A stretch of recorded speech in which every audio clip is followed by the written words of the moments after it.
રાજકોટથી સમાચાર છે। સિટી બસ અકસ્માત કેસમાં કાર્યવાહી કરવામાં આવી। બસનું સંચાલન કરનાર એજન્સીના સંચાલકની વધી શકે છે મુશ્કેલી। એજન્સીના સંચાલક વિક્રમ ડાંગરની મુશ્કેલી વધી શકે છે। પોલીસે મહાનગરપાલિકા અને એજન્સી વચ્ચેના કરાર અંગે વિગતો મંગાવી છે। મહાનગરપાલિકા અને એજન્સી વચ્ચે કેવા પ્રકારના કરાર થયા હતા તેની તપાસ થશે। એજન્સી અને ડ્રાઈવરો વચ્ચેના કરાર અંગે પણ તપાસ થશે। બસના ડ્રાઈવર શિશુપાલનું 2 મહિના પહેલા લાયસન્સ એક્સપાયર થયું હતું। લાયસન્સ એક્સપાયર થવા છતાં બસ ચલાવવા દેવાઈ છે એજન્સી દ્વારા। ડ્રાઈવરના ડોક્યુમેન્ટ્સની ચકાસણી અંગે મહાનગરપાલિકા પર પણ સવાલો ઉઠ્યા છે। તો સિટી બસનો જે અકસ્માત થયો તો આ કેસમાં કાર્યવાહી કરવામાં આવી છે। બસનું સંચાલન કરનાર એજન્સીના સંચાલકની મુશ્કેલીમાં વધારો થઈ શકે છે। એજન્સીના સંચાલક વિક્રમ ડાંગરની મુશ્કેલીમાં વધારો થઈ શકે છે। પોલીસે મહાનગરપાલિકા અને એજન્સી વચ્ચેના કરાર અંગે વિગતો મંગાવી છે। મહાનગરપાલિકા અને એજન્સી વચ્ચે કેવા પ્રકારના કરાર થયા છે એની તપાસ થશે। એજન્સી અને ડ્રાઈવરો વચ્ચેના કરાર અંગે પણ તપાસ કરવામાં આવશે।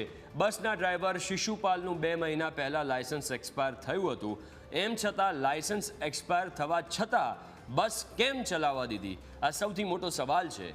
ડ્રાઈવરના ડોક્યુમેન્ટ્સની ચકાસણી અંગે પર પણ મહાનગરપાલિકા પર સવાલો ઉઠ્યા છે। વધુ વિગતો સાથે સંવાદદાતા ઋષિ રાજકોટથી લાઈવ જોડાયા છે। ઋષિ, હવે સ્વાભાવિક રીતે જે એજન્સી છે એની ઉપર સવાલ ઉઠવા જ જોઈએ, જો કે પહેલાં ઉઠવા જોઈતા હતા। આજે શિશુપાલ જે ડ્રાઈવર હતા એમનું જે લાયસન્સ છે એક્સપાયર થઈ ગયું, એમ છતાં બસ ચલાવવા આલી। ગઈકાલે એવા પણ સમાચાર હતા કે જે એક બસ છે એના પાર્કિંગમાં, બસ ડેપોના પાર્કિંગમાં દારૂની બોટલો પણ મળી આવી છે। હવે આખા કેસમાં શું અપડેટ મળી રહ્યા છે, શું તપાસ કરવામાં આવી છે, એ વિગતો જણાવો।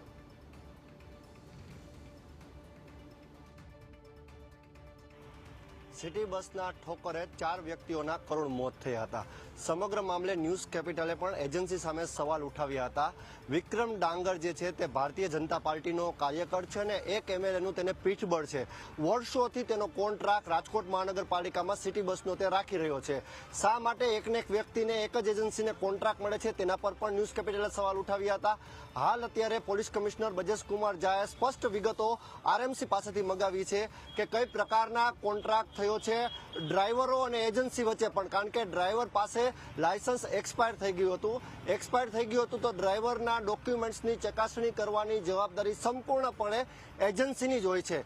તો એજન્સી સંચાલક ઉપર ગુનો દાખલ કરવો કે કેમ તેના ઉપર અત્યારે વિચાર વિમર્શ પોલીસ કરી રહી છે। જોકે ગુનો બને જ છે અને જે કાંઈ ગુનેગાર છે તેને છોડવામાં નહીં આવે તે વાત સ્પષ્ટ એટલા માટે લાગી રહી છે કારણ કે અવારનવાર રાજકોટને કલંકિત કરતી ઘટનાઓ સામે આવતી હોય છે। એમાં પણ આ રાજકોટની સિટી બસ છે માતેલા સાંઢની જેમ રાજકોટના રાજમાર્ગો પર ફરી રહી છે। કુલ બસની વાત કરવામાં આવે તો પીએમઆઈ એજન્સી છે તેની 114 બસ છે।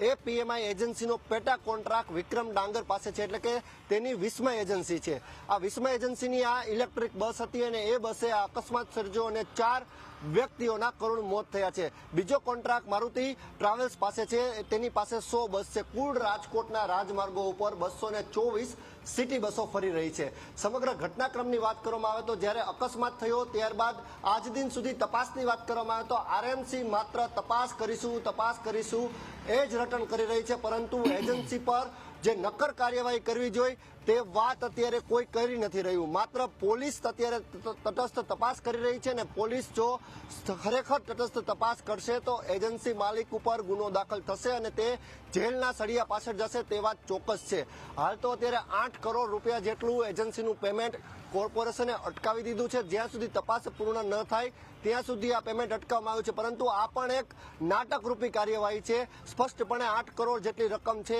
કોઈ પણ ટકાવારી આપીને પણ એજન્સી સંચાલક મહાનગરપાલિકા પાસેથી વસૂલી જ લેવાનો છે।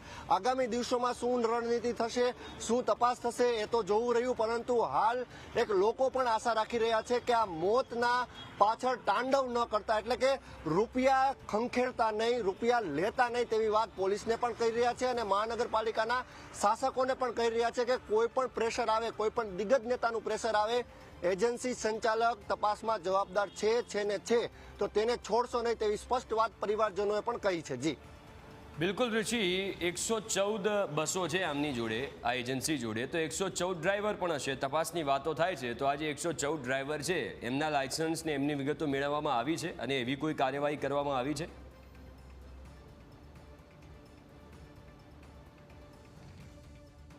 રાજકોટ મહાનગરપાલિકાનું પહેલેથી જે કામ રહ્યું છે, ટીઆરપી ગેમ ઝોન, અગ્નિકાંડથી માંડી જે કોઈ રાજકોટમાં કમનસીબે ઘટનાઓ બની છે, ઘોડા છૂટી ગયા પછી તબેલાને તાળા મારવા અધિકારીઓ નીકળે છે, પરંતુ આ જે ઘટના બની તેમાં એક પણ પ્રકારની એ કાર્યવાહી પણ નથી થઈ કે એક ડ્રાઈવરનું લાયસન્સ એક્સપાયર થયેલ હતું છતાં પણ 2 મહિના થયા તે માતેલા સાંઢની જેમ રાજકોટમાં બસ ચલાવતો હતો અને તેને અકસ્માત સર્જો.